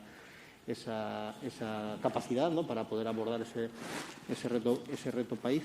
Entonces, si tenemos claro que cierto tipo de cuestiones vamos a poder, yo creo que hay una duda razonable, ¿eh? O sea, no quiero decir que no quiero ser agorero, pero yo creo que como en todo, o sea, creo que luego espero que nos amplíen los plazos para poder llegar a los temas. Si teniendo claro que tenemos un reto enorme país, estamos hablando de que lo digital, ¿no?, todavía es una cuestión, digamos, que nos tiene que permitir la mejora de los servicios públicos. ¿De qué manera incorporamos, por lanzar la siguiente pregunta, un modelo nuevo de relación, o sea, de diálogo con el sector privado, ¿no?, que no, en definitiva, no es un agente activo, ¿no?, y que en este momento la relación tradicional del sector público y el privado pues es a través de cierto tipo de foros o del encuentro con la contratación pública, ¿no? Y cada vez escuchamos más que necesitamos abordar un nuevo modelo de diálogo, ¿no?, en ese sentido, para poder hacer esos clics o esos procesos de transformación. Yo creo que, Manu, tú sois un ejemplo, ¿no? O sea, lo que es el espacio Innovasque es eso, en definitiva, ¿no?, un nuevo modelo de diálogo porque abordáis la innovación en la administración pública y la innovación en relación con el sector privado, ¿no? Sí, yo creo que estás dando un poco con la clave, ¿no? Antes comentaba David la importancia de lo que es la colaboración entre lo privado y lo público, ¿no? Yo creo que tiene que haber un liderazgo de lo político, tiene que haber un compromiso de lo privado, ¿no? Y sí, efectivamente, Innovasque es una plataforma en donde lo público y lo privado se juntan para definir conjuntamente políticas de innovación en donde existe plenamente ese compromiso privado y que impulse la innovación en el país, ¿no? Y esa es nuestra esencia, nuestro mayor activo precisamente es ese compromiso de lo privado. Y para mí es clave el que se genere ese entorno, como decía, en el que lo privado intervenga en la agenda de lo público y que lo público pida ese compromiso de lo privado en el impulso de la innovación. Una innovación estamos hablando mucho de digitalización y yo creo que puede tener un peligro, y es que lo que hagamos sea digitalizar lo analógico. Creo que precisamente en este momento tenemos la gran oportunidad y, como decía el alcalde, la imperiosa necesidad de transformar la sociedad, de transformar las sociedades, de transformar las ciudades a través de la utilización de la potencia de lo digital para rediseñar muchos de los procesos sobre los que en este momento se basan nuestras vidas cotidianas, ¿no? Y hay, otra vez digo, esa colaboración entre lo privado y lo público es absolutamente fundamental. Tenemos grandes debilidades. Probablemente no tenemos un ecosistema de proveedores tecnológicos suficientemente consolidado para poder dar respuesta a esta necesidad. Pero indiscutiblemente yo creo que también en eso estamos evolucionando. Creo que los fondos de Next Generation van a ser elementos aceleradores de la creación de ese ecosistema, que, cuidado, si no creamos ese ecosistema podemos ser víctimas de una nueva colonización, que es la colonización basada en el conocimiento. Si ponemos a disposición de terceros nuestros datos, nuestros algoritmos, etcétera, etcétera, vamos a sufrir y vamos a perder un tren de transformación que no nos lo podemos permitir. Ahí estáis. Hay una tendencia en algunas de nuestras ciudades. Yo creo que Barcelona está ya liderando un diseño, digamos, ético del uso de los datos en la propia administración local, que yo conozco, y seguramente habrá otras administraciones que están trabajando, que es un tema más que sensible. O sea, que es un tema de una delicadeza, ¿no? Porque el sesgo del algoritmo, o sea, va a incidir en la gestión de las políticas. Entonces, eso es una cuestión que no sé, da un poco de vértigo, la verdad. O sea, últimamente hemos visto en la prensa la estrategia china en este momento de protección del algoritmo. No solamente están hablando de protección del dato, sino de la protección del algoritmo. Personalmente, China no es mucho ejemplo de muchas cosas, pero es relevante que se estén preocupando de la protección del algoritmo, no solo de la protección del dato. Sí, esa es una cuestión es una cuestión que sí que, por ejemplo, desde el punto de vista yo sé que hay una estrategia en relación a ese tema, ¿no? que tenemos que, pero ahí sí que tenemos que hacer un ejercicio, ¿no? de colaboración porque es que nos va la vida en ellos, ¿sabes? Y alguna sentencia ya. Sí. Los trabajadores deben saber con qué se les mide, ¿no? Sí. Hay un libro muy bueno, pionero, que se llama de terrorismo como armas de destrucción matemática. Ese es el título. Sí. Y empieza con una chica que es una maestra ejemplar para todo el mundo, menos para el algoritmo, y esa es la que echan. Pues sí, en esa línea. Yo voy a lanzar una pregunta, voy a ir hacia la innovación, hacia las políticas de innovación. Aprovecho que tengo uno de los alcaldes de Impulso y que están trabajando Sabemos que desde Europa nos están impulsando a las ciudades para trabajar en políticas de innovación en el ámbito de emisiones, ¿no? En el ámbito de esa visión nueva de las políticas de innovación, que es la orientación a resultados de nuestras políticas de innovación, y que muchas veces en el entorno público y en el entorno privado en Europa hemos fallado. En las políticas de innovación hemos hecho miles de proyectos de innovación que han acabado en estudios magníficos en papel. Una de esas líneas es la visión que tiene Europa de ciudades climáticamente neutras e inteligentes. Y sé que Valladolid está ya en ese sentido empezando a mirar hacia esa política, ¿no? que Europa lo que nos empuja, ¿no? y que de alguna manera es la orientación de nuestras políticas a resultados. Alcalde, ¿qué nos puedes contar un poquito sobre eso? Bueno, creo que de eso va a hablar mi concejala de Innovación esta tarde, que es la experta en esto también, la que debería estar sentada aquí, o la directora de área, que seguro que sabe mucho más, ¿no?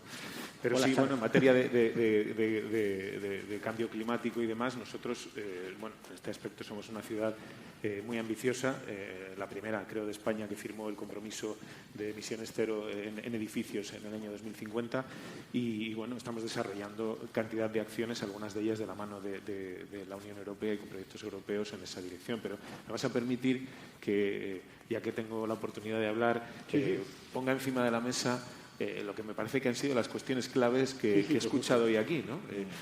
Yo creo que lo más innovador que he escuchado en esta mañana, en una mesa de innovación, y no lo ha puesto encima de la mesa un político, sino que lo ha puesto encima de la mesa un experto, es que la mayor garantía de innovación para una ciudad es que tenga buena política. Ole. Es una idea innovadora y contracíclica, porque ahora la política está tremendamente denostada, pero resulta que más allá de la tecnología, lo importante para que una ciudad innove es que tenga un proyecto. Por tanto, que tenga liderazgo, que tenga estrategia y que tenga acción. A mí cuando me invitan a foros de Smart City, me invitan mucho, por eso que estoy en la Red Impulso y que tenemos una ciudad innovadora, incluso alguna vez alguna constructora me ha invitado a algún foro en Madrid importante y tal, y yo lo primero que hago es hablar del Plan General de Ordenación Urbana. Se quedan un poco en shock, ¿no? Ostras, es que lo más inteligente para una ciudad, lo primero es tener un plan general de ordenación urbana con una idea clara de ciudad y con una idea inteligente de ciudad. Y pongo siempre ejemplos que a mí me parecen muy jocosos, ¿no? Se inventa una pintura, tú pintas las farolas y te absorbe CO2. Muy inteligente, ¿no? Pero no es más inteligente diseñar una ciudad para que no sea necesario pintar las farolas para absorber CO2. No es más inteligente diseñar una ciudad en la que la movilidad esté al servicio de la sostenibilidad y de la salud que no pintar las farolas para que absorban CO2. Bueno, pues eso a mí me parece que esa es la primera de las claves. Y la has aportado tú, Alfonso, de una manera muy clara.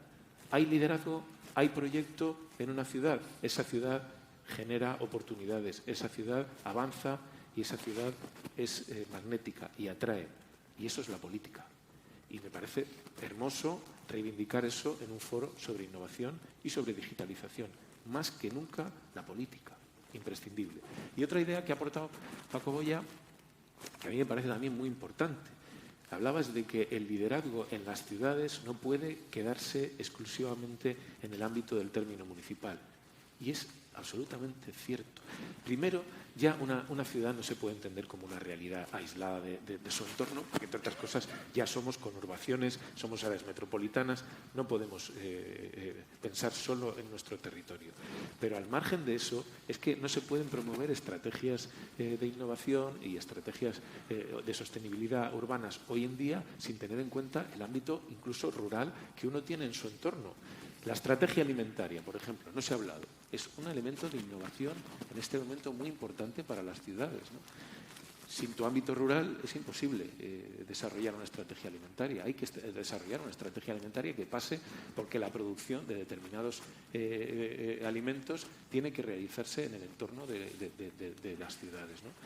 Y eso supone un cambio muy importante. Sin ese entorno es imposible desarrollar eso. Políticas turísticas. ¿Cómo puede una ciudad desarrollar una política turística sin su provincia? ¿Cómo puedo yo, alcalde de Valladolid, desarrollar una política turística inteligente en mi ciudad sin las bodegas de la Ribera del Duero? Sin el castillo de Peñafiel. Es que es imposible. Por tanto, hay que empezar a pensar que el liderazgo de un alcalde de una ciudad de tamaño medio, de tamaño grande, abarca mucho más que su término municipal y tiene que promover iniciativas más allá de su término municipal. Nosotros estamos desarrollando ahora estrategias en torno al vino, con Logroño, con Burdeos, con Oporto, y estamos desarrollando actividades sin tener una sola bodega en nuestro término municipal. No tenemos ninguna, ni un viñedo no tenemos. Pero el potencial del turismo enológico para Valladolid nos ha proporcionado un salto cualitativo en los últimos años. Y por tanto, ahí es donde tenemos que incidir, ¿no? Y luego, pues las herramientas tecnológicas están al servicio de eso, al servicio de la estrategia previamente trazada por la política. Y por eso me voy muy contento hoy de aquí. Porque, en fin, creo que la reivindicación que se ha dejado encima de la mesa de la necesidad de la buena política para desarrollar innovación en las ciudades, creo que es un elemento fundamental que hay que introducir en el debate de nuevo, porque denostamos la política, pero la política es la solución, sin ninguna duda. Lo demás son herramientas al servicio de esa estrategia previa. Ahí parece que estáis más o menos de acuerdo, ¿no? Los ponentes, ¿no? Que al final hace falta, es un momento clave para el liderazgo y para el diseño de políticas, en este caso urbanas, ¿no? Que nos permitan, ¿no? Yo creo que en ese entorno veo un cierto mínimo común denominador de la mesa. Yo quiero preguntar a Paco, yo creo que una pregunta que es casi una duda, o sea, ya es casi una duda es, teniendo en cuenta la amplitud del territorio que tenemos y la necesidad de que tendamos a que todos los territorios tengan una prestación de servicios apropiada, una pregunta, Paco, ya desde el desconocimiento es, ese entorno, digamos, de prestación de servicios, ¿no? tiene que ir pensado hacia las cabeceras comarcales, o sea, ser las cabeceras comarcales las que presten servicio. En esa misma idea, estoy pensando no tanto en el Interland de Valladolid o en el espacio si estoy pensando en una cabecera comarcal de 8.000 habitantes y un territorio disperso amplísimo, ¿no? O sea, estaba pensando más en eso y es una pregunta, pensablemente en el ámbito de los servicios digitales o la cercanía, ¿no? ¿Cómo lo veis desde vuestra secretaría esa cuestión? Bueno, hombre, hay algunas lógicas que es evidente que para la prestación de servicios necesitas unos ciertos niveles de escala, ¿no? Y, por tanto, primero la articulación territorial es absolutamente indispensable. O sea, necesitas tener espacios en los que puedas, de alguna manera, aglutinar unas lógicas sobre las que implantar determinados servicios que, si no tienen esa escala, pues es muy difícil organizar la recogida. Pongo un ejemplo muy práctico, ¿no? Pero organizar la recogida del servicio de basuras y la gestión de los residuos para municipios de 1.000 habitantes, pues si no lo hacen de una forma mancomunada es un auténtico problema, ¿no? Por tanto, eso es obvio, ¿no? Pero yo creo que en el marco de lo que hemos también abordado en esta mesa, y estoy muy de acuerdo con lo que comentaba ahora Óscar, de la trascendencia que tiene finalmente la visión política sobre el territorio y también lo que decía Quique de no tanto la velocidad sino la orientación. Porque estamos también en un debate muy de fondo, ¿no? Es decir, bueno, la digitalización, el proceso de globalización, finalmente nos ha llevado también a políticas en un momento determinado muy neoliberales. Parecía que el mercado tenía respuesta para todo, pero luego hemos visto que finalmente también hay una serie de problemas que tienen a ver y que en muchos casos lo sufren también en los ámbitos urbanos especialmente, guetizaciones, gente que se queda al margen, a la orilla del proceso, que no avanza, es decir, y que por tanto de alguna manera ahí hay una serie de fragilidades que se deben también tener en cuenta a la hora de abordar un proceso como el que estamos abordando, ¿no? Y en ese sentido la innovación tiene efectivamente un papel clave y, como tú muy bien decías, no es lo mismo la herramienta de la digitalización como una herramienta tecnológica de progreso, pero la innovación es mucho más amplio.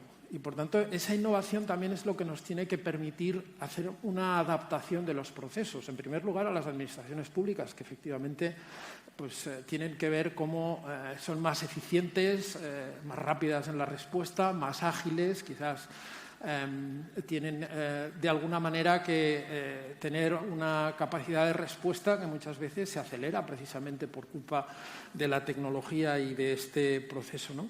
Y, por tanto, este debate nos lleva también a una cuestión que yo creo que tiene que ver, aunque a lo mejor, en fin, parezca que son dos cuestiones antagónicas, pero no lo son tanto. Es decir, cómo planteamos el tema de la competitividad, ¿no? que es un tema muy central en este debate. Es decir, las empresas tienen que ser competitivas, el entorno tiene que ser competitivo y todos competimos con todos, como decía Alfons, ¿no? Pero al mismo tiempo necesitamos tener un sentido de comunidad. ¿Por qué? Porque al final la prestación de servicios, el modo de vida, la forma como planteamos los horizontes de futuro, también se ha dicho, ¿no? Tiene que ser colectiva. Es decir, el proceso tiene que ser de abajo arriba. Plantear, como decía Alfonso hace un rato, esta idea de decir, bueno, necesitamos un proyecto, pero el proyecto de una ciudad no puede ser el proyecto de un alcalde. Tiene que ser un proyecto compartido con la ciudadanía, ¿no? Y eso, en el ámbito rural y en el ámbito de los municipios pequeños, yo creo que aquí, si hay alcaldes de estos entornos, aún es mucho más importante. O sea, un pueblo no es un cúmulo de casas adosadas. O una ciudad, al final, no es un conjunto de edificios. Hay un espíritu, ¿no? Que dicen los franceses, l'esprit du lieu, ¿no? Es ese espíritu del lugar que tiene que también, de alguna manera, generar un aura alrededor de todos los procesos y, por tanto, ayudarnos también a decidir la dirección y a entender que ese futuro es un futuro participado por el conjunto de los ciudadanos y que, finalmente, también la prestación de muchos servicios o la forma en cómo abordamos algunos de los grandes debates de nuestra sociedad. Es decir, bueno, ¿qué hacemos ahora después del COVID, ¿no? oye, ¿qué hacemos con nuestros ancianos? ¿No? Es decir, tienen que poder vivir más tiempo en sus casas, tienen que tener quizás espacios más dignos. Hemos visto los problemas de las residencias. Bueno, eso la tecnología, evidentemente, la digitalización nos puede ayudar a eso. Pero necesitamos que la digitalización tenga también un rostro humano. Es decir, no sirve solo tener tablets, tiene que haber una parte humana de esa digitalización que nos ayude también a que las cosas sigan teniendo alma y no solo chips, ¿no? Por tanto, yo creo que es un debate de una cierta profundidad que nos llevaría incluso también a ver ahora las orientaciones políticas, ¿no?, sobre los diferentes gobiernos y cómo yo creo que las políticas públicas, a pesar de lo que pueda parecer, van a volver a tener un peso determinante en el conjunto de las sociedades, porque va a ser muy necesario que la política y que especialmente las políticas públicas de alguna manera sean un complemento vital para orientar muy bien hacia dónde dirigimos los nuevos horizontes de futuro de las sociedades del siglo XXI. Gracias, Paco. Alfonso, bueno, ya como he intentado orientar, pero se ha ido el... No, es lo natural. En estos espacios es que tiene que ser así, ¿no? Vamos a hacer una cosa. Te voy a dar un poquito... Vamos a hacer un cierre de la inversa, ¿vale? Vamos a ir de... Empiezas tú el proceso de cierre. Tienes un poquito más de tiempo que el resto de tus compañeros, porque más que nada estamos en hora.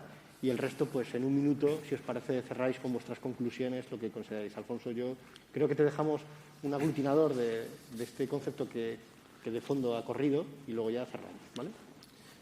Me ha parecido muy interesante lo de si tenemos un buen plan general, tenemos ahí unas referencias formidables. El problema es que el instrumento del plan general es muy rígido y a veces para aprobar un plan general se pasan varias legislaturas, no es el instrumento adecuado. Pero a lo mejor lo que podríamos hacer es un proyecto de ciudad. Yo recuerdo que hace 20 años en Logroño hicimos un ejercicio, está el alcalde aquí, un ejercicio que se llamaba Logroño 2020 para un proyecto de ciudad de manera participativa. Es decir, invitar incluso al sector privado y a la sociedad civil a pensar en el futuro de la ciudad. El sector privado no debe colaborar solamente con las ciudades cuando hay pues, no sé, una licitación pues, para hacer unas obras o incluso una APP pues, para desarrollar a través de una concesión algunas cuestiones. Puede colaborar en pensar la ciudad del futuro. Hay mucho talento también en el sector privado. Y si hay buen liderazgo político, captar esa energía es importante. Si no hay liderazgo político, es muy difícil que haya participación y que haya confluencia. Pero imaginemos un proyecto ciudad, que no hace falta pasarse 10 años para hacerlo, proyecto ciudad con la participación, incluso, yo diría, sponsorizado por el sector privado, para que ellos se involucren, lo consideren el proyecto como suyo y eventualmente puedan invertir en los proyectos de consenso que surjan. Si algunas de estas ideas necesita un ajuste en el plan general, porque se puede hacer poco a poco, pero muchas de ellas seguramente no necesitarán, tendrán que ser, a lo mejor tienen que ver con los clústeres económicos o con el perfil de la ciudad o con otro tipo de estrategia. Nosotros estamos haciendo este ejercicio ahora en Málaga. Hace 10 años hicimos un proyecto que se llamaba Málaga Valley, o sea, intentando que Málaga fuera tecnológico para atraer talento y para atraer empresas tecnológicas. Hace 10 años. Empezamos creando el Club Málaga Valley, que eran 29 empresas tecnológicas. Nos reuníamos cada 6 meses, pero con los presidentes, los domingos por la tarde. Cada uno aportaba sus ideas. Al día siguiente, el lunes por la mañana, una sesión de trabajo y luego todos se iban. No se trata de molestar mucho a esta gente que está muy ocupada, pero aquel grupito inicial de 29 empresas tecnológicas acabaron siendo más de 200 y hoy día Málaga es un referente que está atrayendo compañías y talento. En este momento estamos haciendo un ejercicio que es Málaga 2040, la superciudad de Málaga. Es una isócrona de 45 minutos, no es el término municipal, pero es que en 45 minutos de Málaga tenemos Marbella, o sea, Marbella, Málaga, y hasta Nerja, y luego incluso Antequera, todas las plataformas tecnológicas logísticas de Antequera. Es un territorio que tiene 1,5 millones de habitantes y que puede ser pensado, aunque no tenga el control político-administrativo de esa delimitación, sí puedes ejercer un liderazgo sobre él, especialmente la ciudad capital. Entonces, estamos haciendo ese ejercicio y desde la Fundación Metrópolis estamos ayudando a pensar el futuro, realizando los procesos de participación, pero sponsorizado por el sector privado. Es decir, que el propio ayuntamiento invita a empresas pues, vinculadas con los servicios urbanos, a socios institucionales como la universidad, el puerto, el aeropuerto, etcétera, para que se vinculen a pensar el futuro. Desde mi punto de vista, esta colaboración público-privada es un elemento muy poderoso para la innovación y, sobre todo, una garantía para que cuando ha habido proyectos de consenso, el sector privado esté perfectamente alineado y pueda entrar en él. Luego, para terminar, una pequeña referencia. Una de las ciudades más innovadoras del mundo es Singapur. Nosotros llevamos 20 años ayudando a Singapur a pensar la ciudad del futuro y hay una iniciativa que surgió hace 15 años, cayó en nuestras manos una tesis doctoral que se había leído en el MIT, que calculaba cuánto dinero iban a gastar las ciudades del mundo en soluciones urbanas en los próximos 30 años. Soluciones urbanas me refiero a agua, energía, sector inmobiliario, movilidad, etc. Y era una cifra que no entendíamos. La cifra era 350 trillones de dólares americanos. No sabíamos qué era. Miramos y eso significa 7 veces el Producto Bruto Mundial. O sea, 7 veces el Producto Bruto Mundial es lo que el planeta va a gastar en soluciones urbanas en los próximos 30 años. En definitiva, el 22% de la economía mundial va a ser soluciones urbanas. Todos los esfuerzos que hacen los ayuntamientos de optimizar los servicios de agua, de datos, de energía, transporte, desarrollos inmobiliarios, logísticos, puertos, etcétera. Todos esos esfuerzos, ese sector va a tener una importancia creciente. 22% es mucho, o sea, 11% es lo que representa el turismo y el transporte, los viajes y el turismo a nivel mundial. Imaginaros 22%. Entonces, aquel informe, yo entonces era asesor del Ministro de Desarrollo Urbano de Singapur, aquel informe dio lugar al nacimiento de una nueva estrategia, que Singapur pudiera ser líder en soluciones urbanas y no tenía ninguna ventaja competitiva para hacerlo. Y empezó creando unas cumbres de alcaldes, donde invitaba a alcaldes del mundo que venían allí a relacionarse y a presentar sus experiencias. Y lo que hizo Singapur es que la isla de Singapur fuera un laboratorio de soluciones urbanas. El puerto, por ejemplo. El puerto de Singapur es muy eficiente, es el más eficiente del mundo en movimiento de carga. El puerto de Singapur en este momento gestiona 100 puertos en el mundo. El aeropuerto de Singapur pues, es en las encuestas a usuarios de los últimos 15 años es el número 1 del mundo. Entonces, se ha creado una empresa que es Changi International para asesorar en aeropuertos en el mundo. El parque tecnológico de One North, que diseñamos nosotros. Se ha creado una empresa, Ascendas, para diseñar y replicar el modelo del mundo. Programas de regulación de tráfico, programas de vivienda social, etc. En definitiva, un país que es hoy considerado el más avanzado de Asia. La estrategia básica no es biotecnología, multimedia, investigación genética, informática de última generación. No, es construir ciudades. Entonces, lo que quieren es hacer la mejor ciudad del mundo, porque el creador de Singapur, Lee Kuan Yew, dijo, si queremos atraer inversión y talento, hagamos la mejor ciudad del mundo. Y como somos muy pequeños y somos una ciudad-estado, no tenemos tanta complejidad burocrática como otros lugares, hagamos la mejor ciudad del mundo. Y puso a los mejores urbanistas del mundo a trabajar en el diseño de Singapur. Y es curioso cómo este sector de las soluciones urbanas, ciudades españolas podrían ser un referente, no solamente en España, sino en América Latina, en África, que es el continente emergente. Imaginaros el potencial que hay para nuestras empresas de trabajar con la marca España y con la marca de nuestras ciudades, que tenemos una ciudad maravillosa en general, poder trabajar en América Latina, poder trabajar en Asia. Esta experiencia que yo conozca solamente la está haciendo Singapur, ahora le está, digamos, siguiendo la misma estrategia Yokohama, en Japón, en el área metropolitana de Tokio, Copenhague, en cierta medida, y en algún momento trabajando con el Ayuntamiento de Bilbao, hace unos 10 años también arrancamos un poco esta idea de poder compartir la experiencia de transformación de Bilbao en América Latina y demás. Pero, en definitiva, 2 mensajes. Lo del proyecto Ciudad me parece fundamental para que ese liderazgo político se articule y que se tenga la generosidad de invitar a quienes no piensan igual, obviamente, y también, sobre todo, al sector privado, y la posibilidad de que haciendo y diseñando una nueva ciudad, una buena ciudad, los profesionales y las empresas que trabajan allí puedan operar en otros lugares sobre la base del modelo de excelencia creado en esas ciudades. Es que me parece, comparto esa visión. Además, en Bilbao yo recuerdo, y Manu se acordará, cuando nos decían desde el Ayuntamiento que Bilbao quería ser la capital de servicios avanzados, ¿no? Nos decía el alcalde Iñaki y Andoni Aldecoa, nos decía, tenemos que ser la capital de los servicios avanzados, ¿no? Sí recuerdo aquellas conversaciones, sí, las recuerdo, sí. Bueno, 1 minuto a cada uno, porque ya estamos fuera de tiempo, y empezando por Paco, 1 minuto de cierre. cuáles son tus conclusiones o reflexiones. 1 minuto, ¿vale? Para cada uno. Muy bien, sí, muy rápidamente, ¿no? Yo creo que lo importante es, desde mi punto de vista, tener esta capacidad de una visión del conjunto del territorio y que, de alguna manera, como país, apostemos en todos los ámbitos por una cohesión territorial y social que nos permita generar igualdad de oportunidades en el conjunto del territorio, y eso efectivamente tiene mucho que ver también con la innovación y con la digitalización, de tal manera que seamos capaces de ir generando esos ecosistemas, esos policentrismos que de alguna manera no dejen a ningún territorio al margen de este cambio de paradigma que estamos viviendo. Gracias, Paco. Me quedo con esa idea que comparta. Alcalde, Óscar. Bueno, yo creo que Paco ha usado menos de 1 minuto. Voy a intentar coger los 20 segundos que ha dejado de más.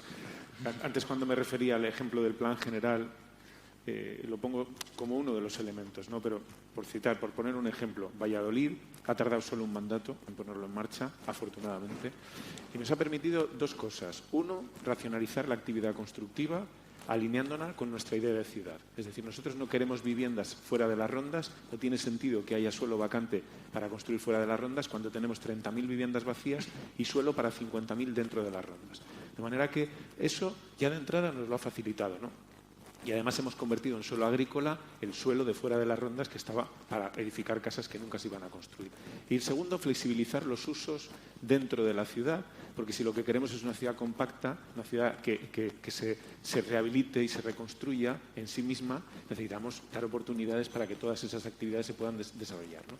De manera que esa es una herramienta que nos parece muy útil. Y otra reflexión en relación con lo que decía Alfonso al principio en la anterior intervención. No todos podemos jugar a todo. Cada ciudad tiene que buscar su propio espacio.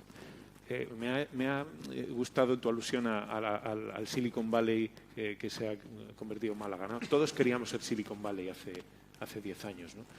Yo sentaba a la gente joven de mi ciudad que tienen empresas de éxito tecnológicas, incluso que han vendido sus empresas o trabajan ya en Estados Unidos, y les preguntaba cómo podemos ser Silicon Valley, y nos decían que no podíamos. Y entonces, ¿dónde podemos nosotros jugar en primera o en Champions? Nos dijeron todos, hubo unanimidad, en el agroalimentario. Somos cabeza de una comunidad productora de materias primas agrícolas, somos una ciudad con una industria en el entorno de transformación y de producción de productos agroalimentarios, y ahí es donde podemos atraer talento, ahí sí podemos jugar. Aquí los profesionales que vengan sí tienen posibilidades de desarrollo de su carrera hasta sus últimas consecuencias. Y empezamos a trabajar en eso y estamos con nuestro proyecto de parque logístico agroalimentario en la ciudad de Valladolid, que yo creo que es una de las apuestas claramente estratégicas de futuro para la ciudad. Por tanto, innovar en lo que cada uno en su territorio, de acuerdo con sus especificidades, pueda hacerlo.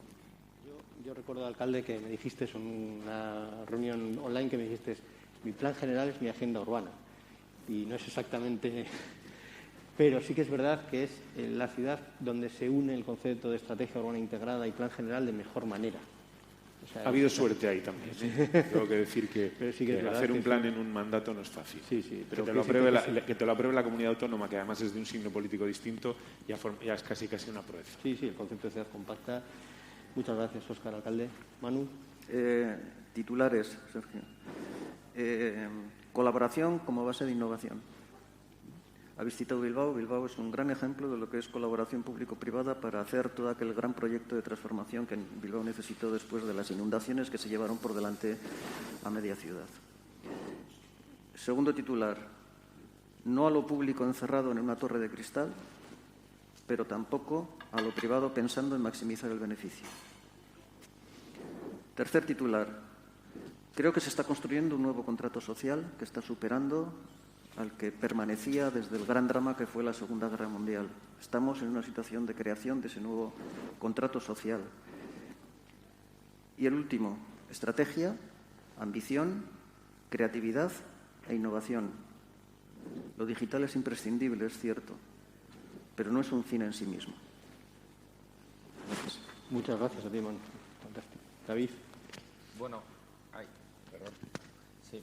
Bueno, pues terminar un poco en la línea que he ido comentando y sin querer dramatizar, solo comentar, yo os digo, porque os llevéis un mensaje muy, muy claro por mi parte, el momento es ahora. Es la última oportunidad para engancharse a este tren. Estamos viviendo la cuarta revolución industrial. La primera fue la mecanización y la segunda la industrialización.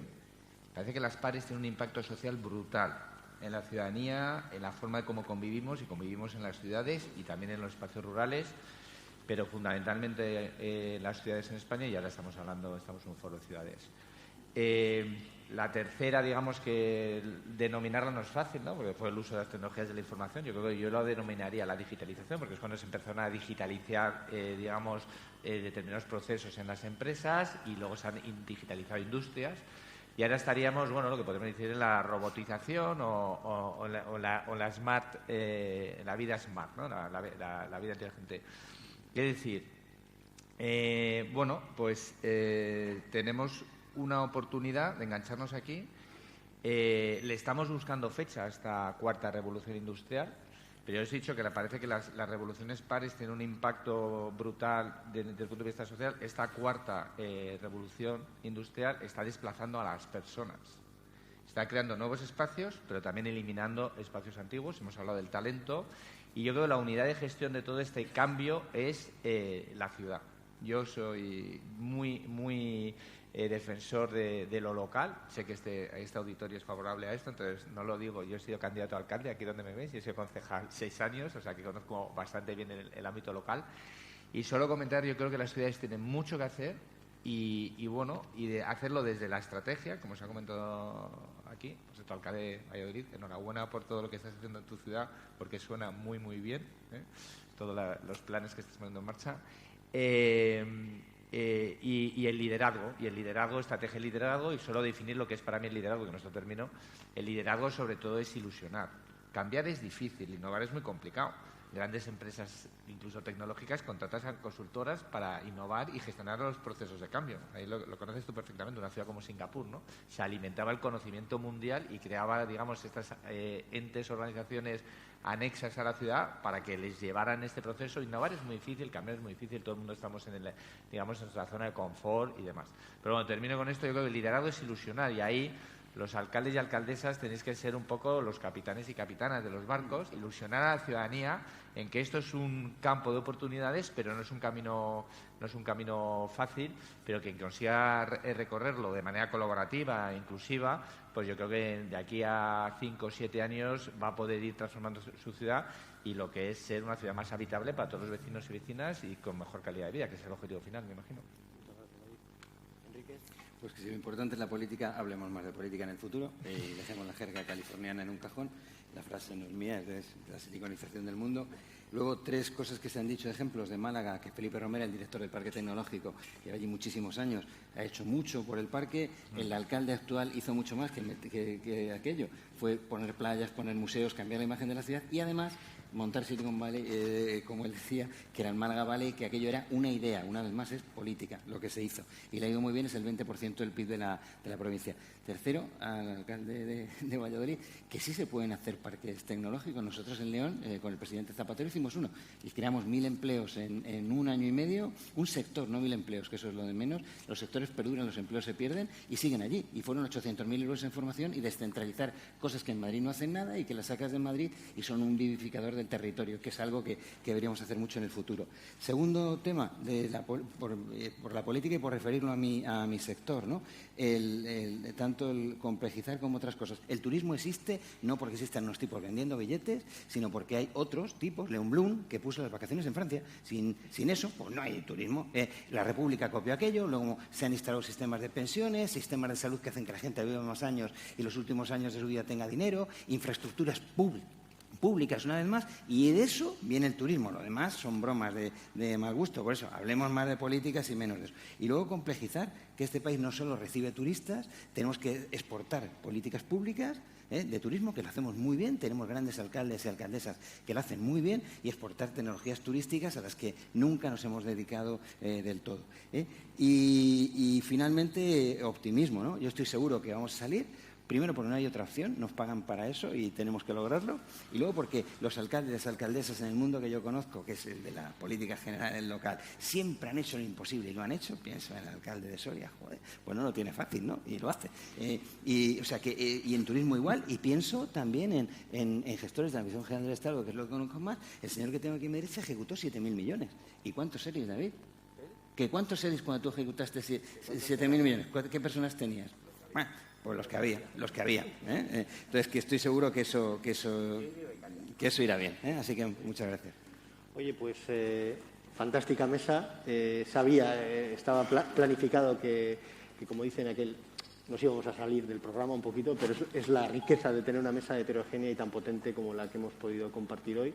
Agradeceros vuestras intervenciones, que han sido magníficas y que nos ha aportado mucho y que, en definitiva, pues estamos en el momento de las ciudades y en el momento de poder abordar un proceso de transformación. Muchas gracias y nos vemos un ratito en las siguientes mesas. Gracias.